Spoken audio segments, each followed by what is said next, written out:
सभी विद्यार्थियों को मेरा प्यार भरा नमस्कार। मैं दीनदयाल शर्मा आज आपके मध्य एक नए बिंदु के साथ पुनः उपस्थित हूँ। आज हम संस्कृत व्याकरण के अंतर्गत अध्ययन करेंगे कर्मधारय समास। तो बच्चों, आज का हमारा बिंदु है समास। ठीक है, अब समास के अंतर्गत हम अध्ययन करेंगे कर्मधारय समास। लेकिन इससे पूर्व हम एक जानकारी और आपको बताते हैं कि तत्पुरुष समास, तत्पुरुष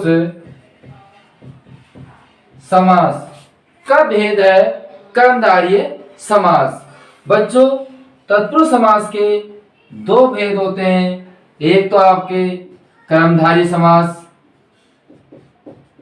ठीक है, दूसरा आपका है द्विगु समास। ठीक है, कौन सा बच्चों? द्विगु समास। तो आपका जो अध्ययन का विषय है वह है समानाधिकरण तत्पुरुष समास। अब ध्यान दीजिए, जो तत्पुरुष समास है इसे तो हम व्याधिकरण तत्पुरुष समास कहते हैं। ठीक है, इसके अंतर्गत द्वितीय विभक्ति से लेकर सप्तमी विभक्ति तक होती है, जिसमें द्वितीय तत्पुरुष, तृतीय तत्पुरुष, चतुर्थी तत्पुरुष, पंचमी तत्पुरुष, षष्ठी तत्पुरुष, सप्तमी तत्पुरुष। ठीक है, कर्मधारय और द्विगु समास ये दोनों कौन सा है? समानाधिकरण तत्पुरुष, समानाधिकरण तत्पुरुष। ठीक है, तो आज हम समानाधिकरण तत्पुरुष के अंतर्गत कर्मधारय समास का अध्ययन करेंगे। ठीक है बच्चों, तो हमारा आज का बिंदु क्या है? कर्मधारय समास। अब हम कर्मधारय समास के नियम, उदाहरण एवं परिभाषा को समझते हैं। तो ध्यान दीजिए, कर्मधारय समास, कर्मधारय समास समानाधिकरण तत्पुरुष समास है। ठीक है, अब कर्मधारय समास में क्या होता है बच्चों? पहला पद विशेषण, दूसरा पद विशेष्य होता है। क्योंकि समास में दो पद होते हैं, पूर्व पद और उत्तर पद। तो पहला पद विशेषण और उत्तर पद विशेष्य होता है। लेकिन हमें याद क्या रखना है कि जिस समास में विशेषण और विशेष्य होता है उसे हम कर्मधारय समास कहते हैं। ठीक है, तो इसकी परिभाषा लिख लीजिए। जिस समास में विशेषण, विशेष्य, विशेषण विशेष्य होता है उसे कर्मधारय समास कहते हैं। ठीक है, अब जो कर्मधारय समास को चार भागों में बांटा गया है। ठीक है, एक तो विशेषण विशेष्य कर्मधारय समास, उपमान उपमेय कर्मधारय समास, उपमानो उत्तर पद कर्मधारय समास और एक अवधारणा पूर्व पद कर्मधारय समास। लेकिन इससे पूर्व हम एक उदाहरण के माध्यम से समझते हैं कि विशेषण क्या होता है और विशेष्य क्या होता है। जैसे कि आपका शब्द है नील कमलम। ठीक है बच्चों, यह आपके कर्मधारय समास का उदाहरण है। अब हम इसका विग्रह करेंगे तो विग्रह क्या होगा इसका? नीलम कमलम, नीलम कमलम। अब हम समझते हैं कि विशेषण क्या होता है और विशेष्य क्या होता है, क्योंकि हमारा जो भाषिक कार्य होते हैं उनमें भी पूछे जाते हैं कि विशेषण पद किम, विशेष्य पद किम। तो आज हम उसको बिल्कुल क्लियर कर लेते हैं। तो बच्चों विशेषण की परिभाषा क्या होती है? संज्ञा व सर्वनाम की जो विशेषता बताता है। किसकी? संज्ञा व सर्वनाम की विशेषता। ठीक है, संज्ञा और सर्वनाम की जो विशेषता बताता है उसे हम विशेषण कहते हैं। अब बच्चों संज्ञा आप जानते हो, किसी व्यक्ति, वस्तु, स्थान, जाति के नाम को संज्ञा कहते हैं, है ना। सर्वनाम वह है, तुम हो, ये सब सर्वनाम है।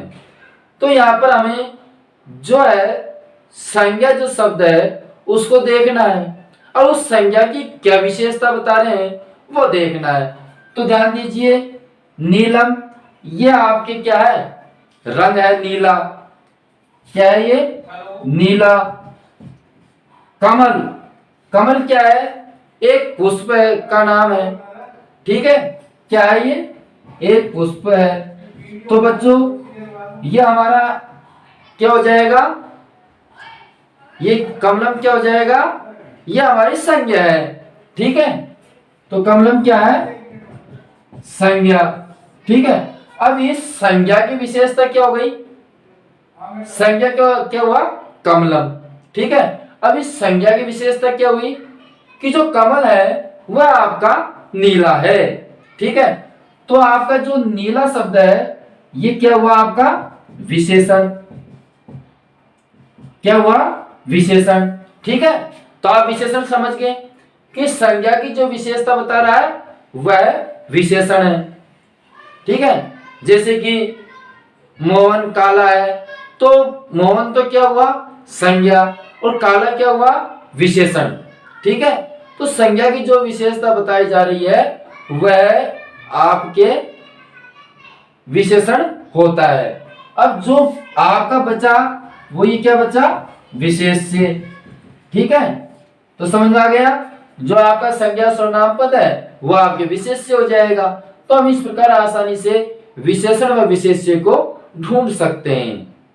ठीक है, तो यह बहुत आसान तरीका है विशेषण व विशेष्य को ढूंढने का।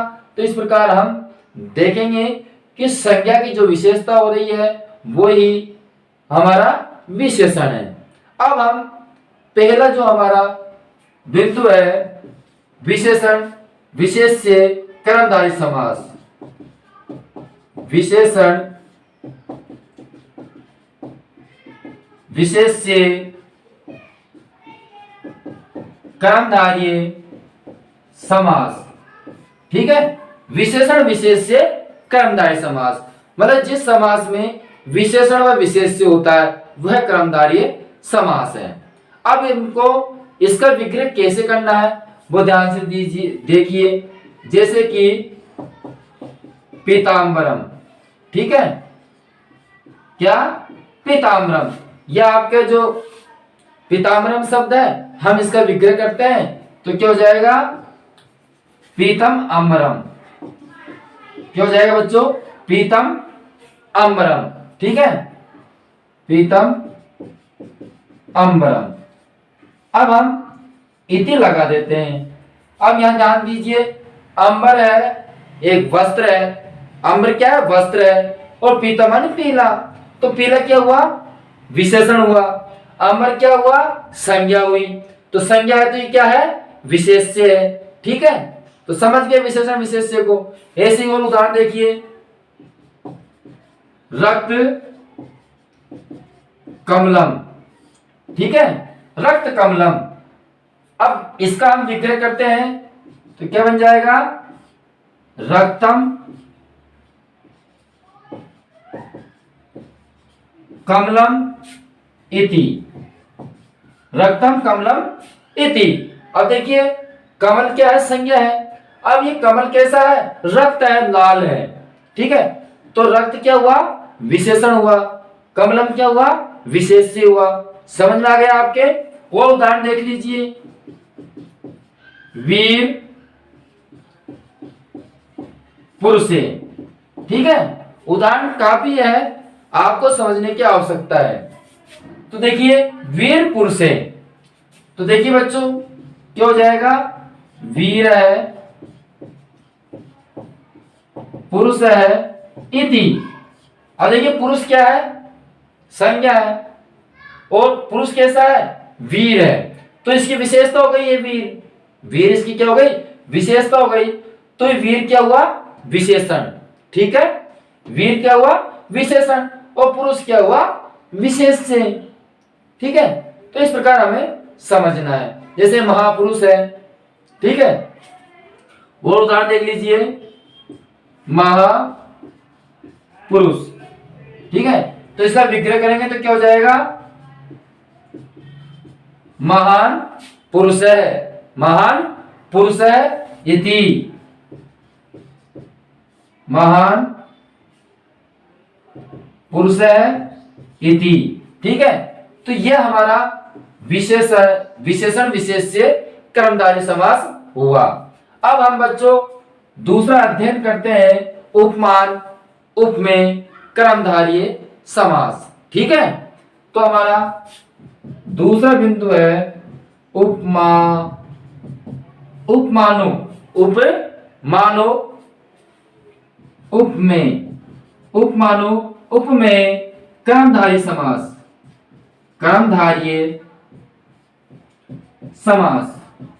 अब हमें इसमें क्या देखना है, उपमान उपमेय देखना है। ठीक है, क्या देखना है, उपमान उपमेय। जैसे कि उदाहरण के माध्यम से मैं आपको समझाता हूं।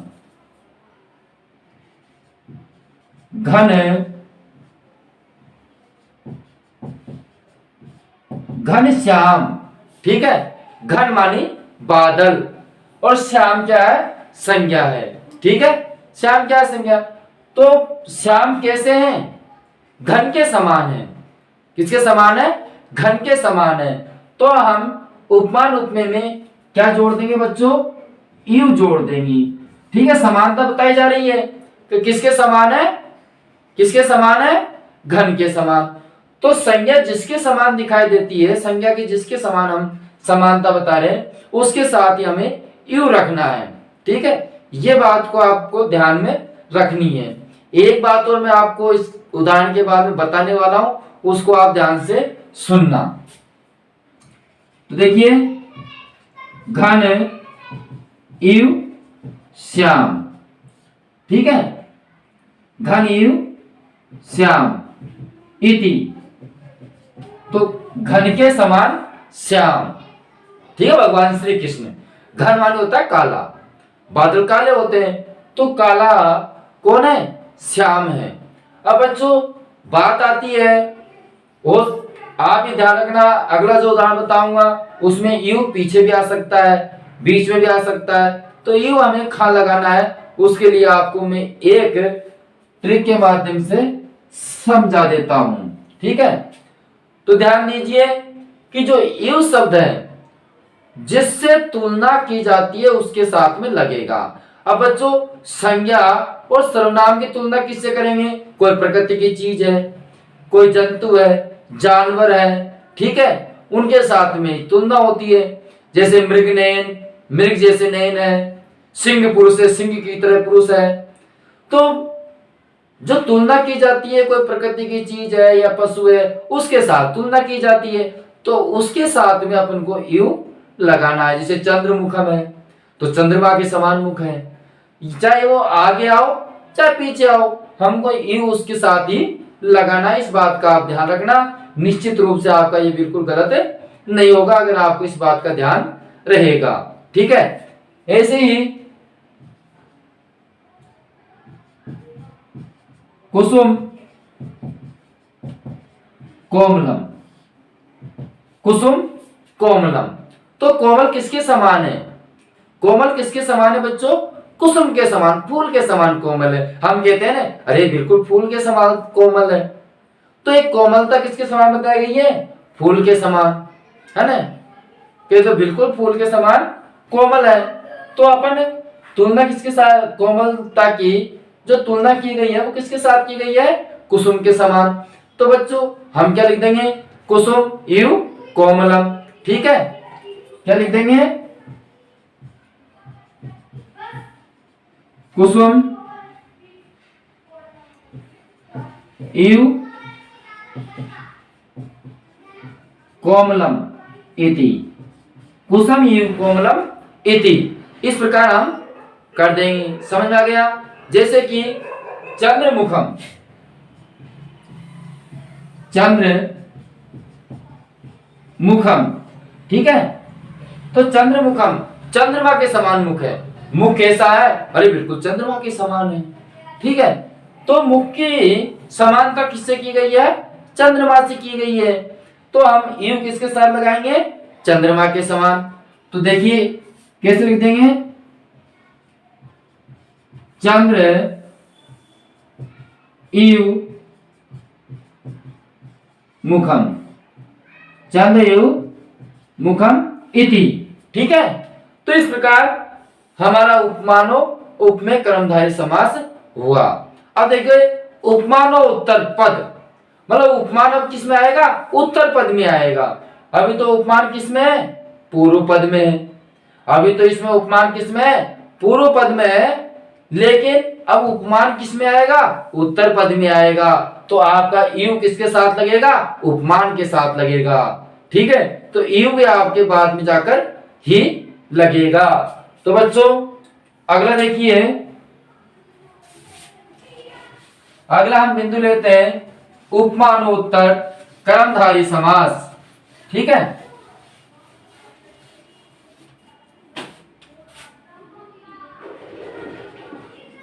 उपमानो उत्तर, उपमानो उत्तर पद कर्मधारय समास, उत्तर पद कर्मधारय समास।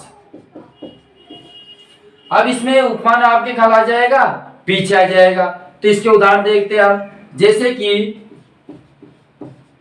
पुरुष है व्याघ्र है, पुरुष है व्याघ्र। बच्चों पुरुष व्यक्ति के लिए, व्याघ्र सिंह के लिए है। तो पुरुष सिंह के समान नहीं है, ठीक है। सिंह के समान पुरुष होता है, पुरुष के समान सिंह नहीं होता है। तो किसके समान है? पुरुष सिंह के समान है। पुरुष किसके समान है? सिंह के समान। तो हम क्या लिखेंगे?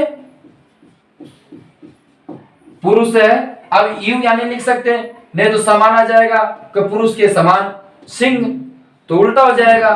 तो हम क्या लिखेंगे? पुरुष है व्याघ्रो इव, ठीक है। इसलिए मैंने आपसे कहा कि किसी पशु पक्षी या किसी प्रकृति की जो वस्तु है, चंद्रमा सूर्य, इनके साथ में आपको यू लगाना है। तो व्याघ्र एक पशु हुआ, है ना, शेर हुआ, तो इसके साथ में यू है। तो उपमान के साथ में ही यू लगेगा। किसके साथ में? उपमान के साथ में। समझ आ गया? ठीक है, जो कि आपका एक विशेषण मान के चलते हैं। अब इसी प्रकार अगला उदाहरण देखिए, जैसे पुरुष सिंह, ठीक है, पुरुष है सिंह, ठीक है, पुरुष सिंह है। अब पुरुष सिंह में जो सिंह है तो किसके साथ लगेगा? सिंह के साथ लगेगा, पुरुष के साथ नहीं लगेगा। तो हम क्या लिख देंगे? पुरुष है सिंह इव, पुरुष है सिंह इव। तो पुरुष सिंह के समान है। समान का अर्थ उपमान के साथ में आना चाहिए। तो पुरुष सिंह के समान है, ठीक है। समझ में आ गया? वो उदाहरण देख लीजिए, जैसे पुरुष नाग है, पुरुष नाग, तो क्या हो जाएगा? पुरुष है नाग है इव, ठीक है बच्चों।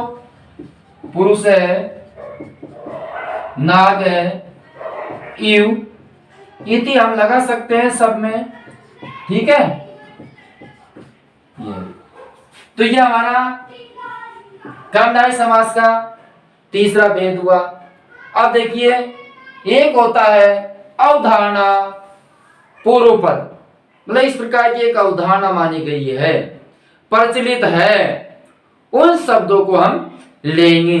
कुछ इसमें शब्द है, ठीक है, तो उनको मैं आपको, उन शब्दों की भी मैं आपके सामने चर्चा कर देता हूं। ये भी हमारे परीक्षा में ये उदाहरण आ जाते हैं, ठीक है बच्चों। तो चौथा जो हमारा बिंदु है वह है अवधारणा। ठीक है, अवधारणा का मतलब जानते हो, ऐसा माना गया है। तो अवधारणा पूर्व पद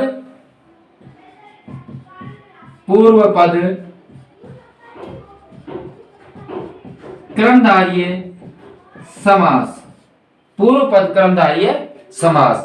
जैसे कि अब इसमें हम क्या लगाएंगे, एव लगाएंगे। एव मानी ही, कि वह चीज विद्यमानी है। जैसे कि विद्या धनम। ठीक है, विद्या धनम, विद्या ही धन है, विद्या ही धन है। तो हम क्या लिख देंगे बच्चों, विद्या एव धनम, तो विद्या ही धन है इति। ठीक है, तो विद्या ही धन है। इसी प्रकार और उदाहरण है आपके, गुरुदेव, गुरु ही क्या है, देवता है, मतलब गुरु को देवता माना गया है। ठीक है, तो क्या जाएगा, गुरु एव देव है, गुरु ही देव है। तो ये कुछ उदाहरण है, ये उदाहरण परीक्षा में आ जाते हैं, गुरु एव देव इति। ठीक है, एक तीसरा उदाहरण आपका है तपोधनम। ठीक है, ये उदाहरण आपके हैं, इनको आप कर लोगे तो आपके सभी उदाहरण क्लियर हो जाएंगे, और अन्य उदाहरण आते भी नहीं है भी नहीं। तपोधनम, तप एव धनम, क्या है, तप एव धनम। ठीक है, तप एव धनम इति। अगला एक उदाहरण और है, वेद संपद है। क्या है, वेद संपत है, वेद ही संपत्ति है, तो वेद ही संपत्ति है। तो ऐसी अवधारणा मानी गई है कि विद्या ही धन है, गुरु ही देवता है, तप ही धन है, और वेद ही संपत्ति है, ऐसी अवधारणा मानी गई है। तो देखिए क्या हो जाएगा, वेद एव संपत है इति। तो बच्चों इस प्रकार हमारा आज का जो बिंदु था, कर्मधारय समास, जो कि तत्पुरुष समास का भेद था समानाधिकरण तत्पुरुष के अंतर्गत, इसका आज हमने अध्ययन किया। आपको ये समझ में निश्चित रूप से आ गया होगा। एक बार आप स्क्रीनशॉट लेकर के इन उदाहरणों को अपनी उत्तर पुस्तिका में उतार ले। अब हम अगले बिंदु, जो समानाधिकरण तत्पुरुष का भेद है द्विगु समास, उसके साथ में आपसे फिर मिलेंगे। जब तक के लिए सभी भैया बहनों को मेरी ओर से बहुत बहुत धन्यवाद।